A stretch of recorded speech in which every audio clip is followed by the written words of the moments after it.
Hey everyone, just wanted to pop in and do a quick video on 3 players that I think Ohio State fans can expect to be in the 2025 class. Now, all 3 of these players were at one point committed to another school, and one of them right now is decommitted. I think you probably know who I'm talking about if you follow recruiting enough.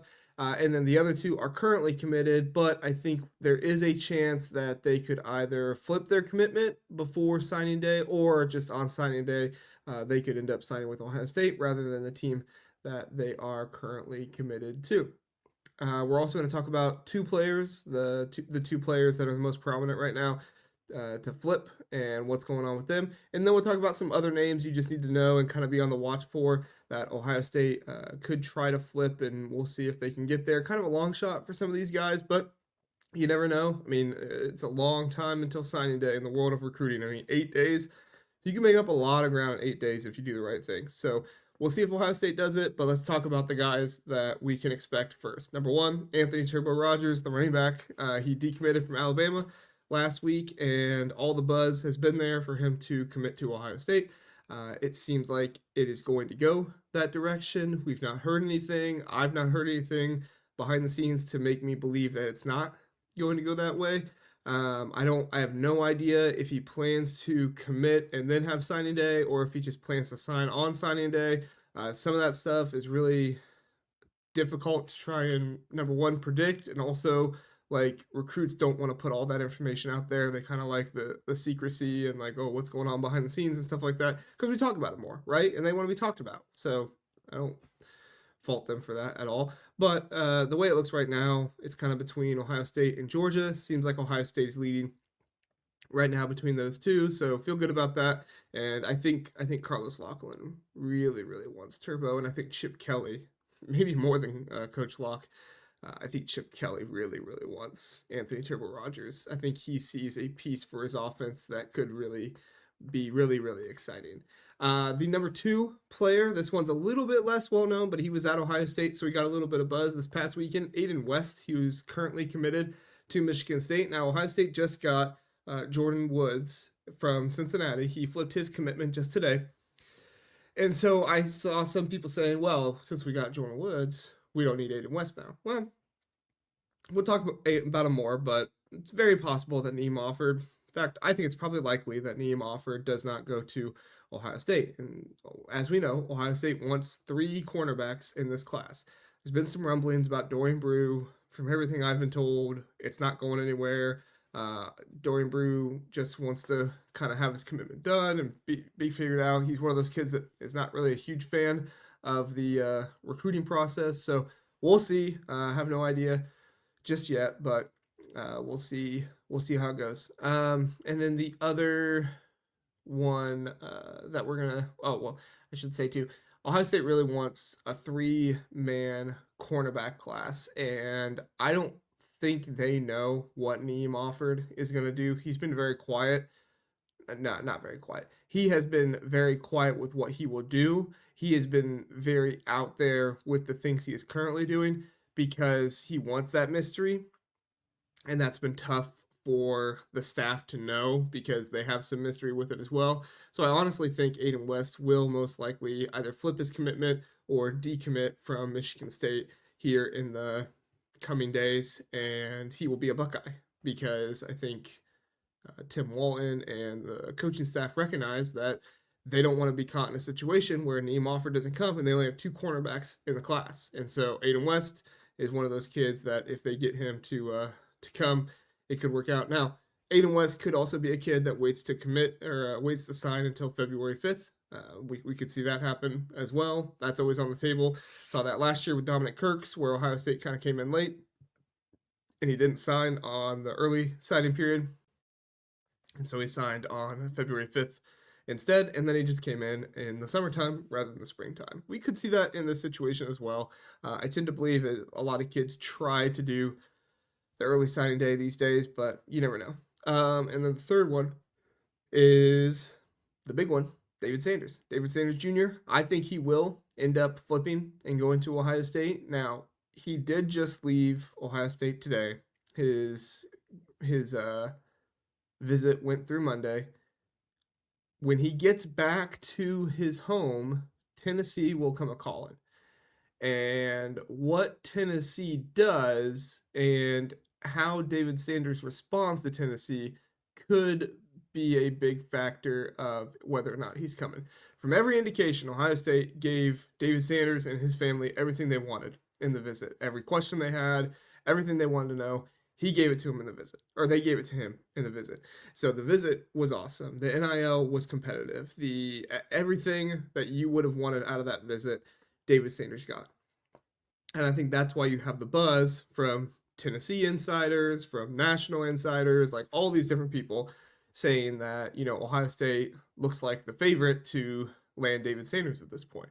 Now, Ohio State just has to hold on for the rest of this week and then get David Sanders back for the Ohio State Michigan game. His family is not afraid to pay for it. They are not, against paying for him to come back because he already took his official visit. So technically, he would have to pay for this last one and the next one as well. But they're not going to be afraid to come back if that's what they want to do again. And I think that will kind of be like the nail in the coffin to say for sure. But I'm willing to put it out there right now. I think David Sanders Jr. is going to flip and go to Ohio State. I think Tennessee is going to do everything they possibly can to keep him. But I think Ohio State has really honed in on this one.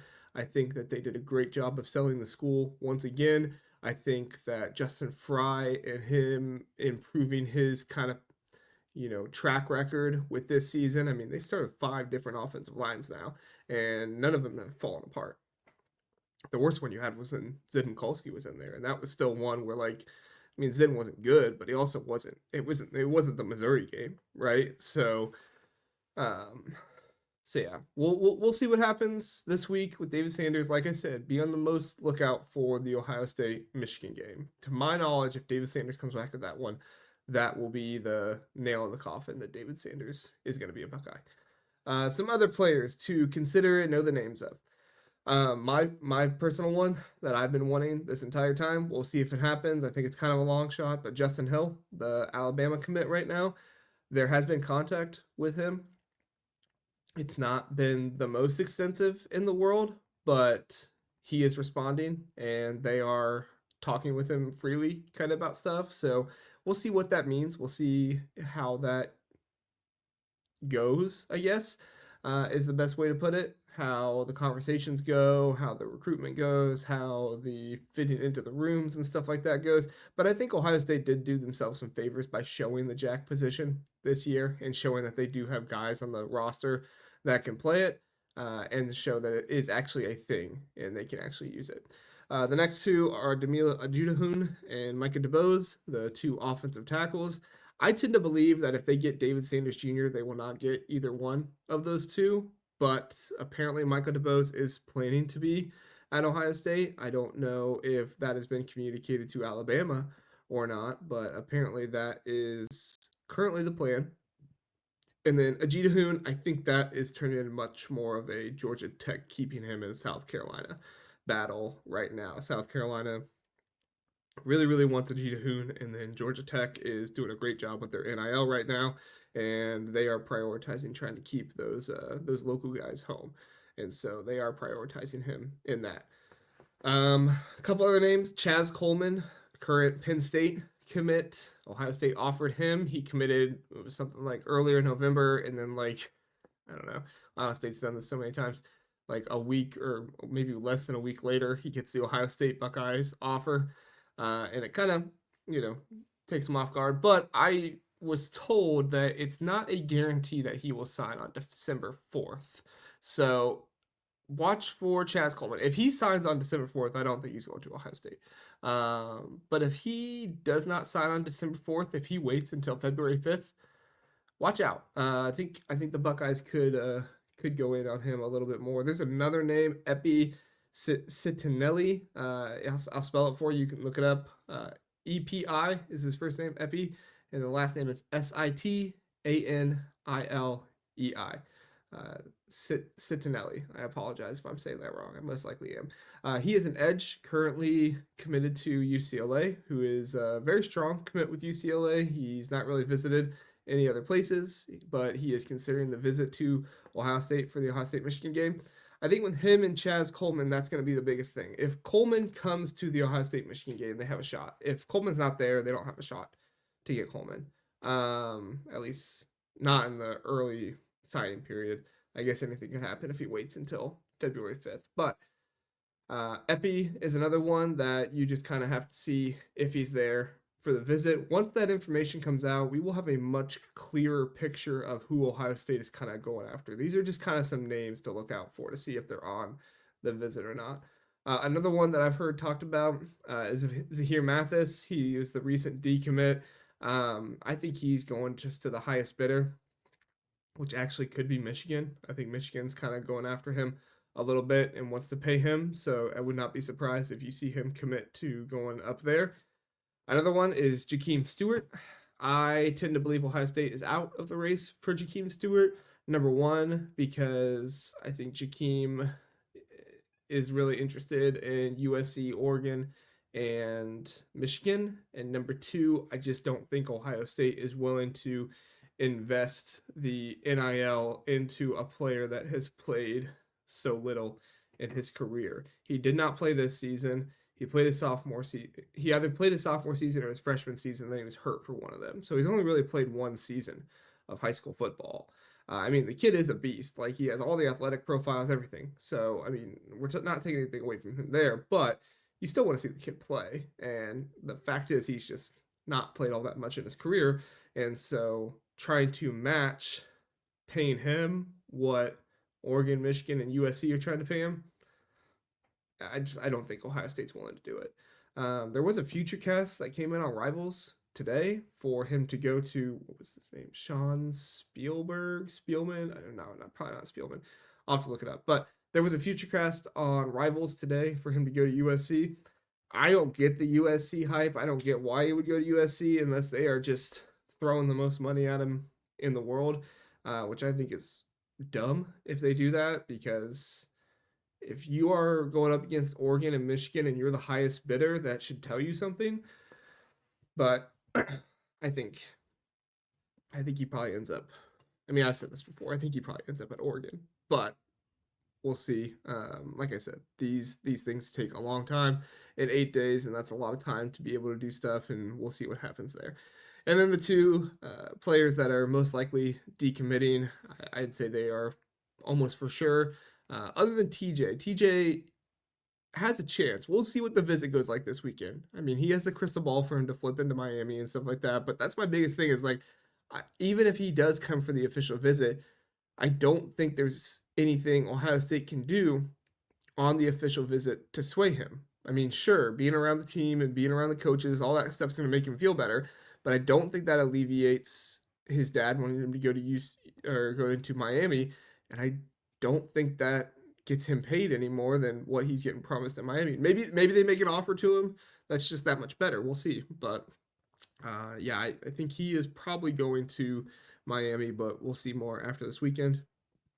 And then Neem offered. He is scheduled to be here this weekend. We'll see if he shows up. I tend to think he won't, but we'll see. If he does, that's good news for the Buckeyes. I think you're right back in it. But like I said, I don't think he'll be there, and I don't think he's going to be a Buckeye. So that's my thoughts there.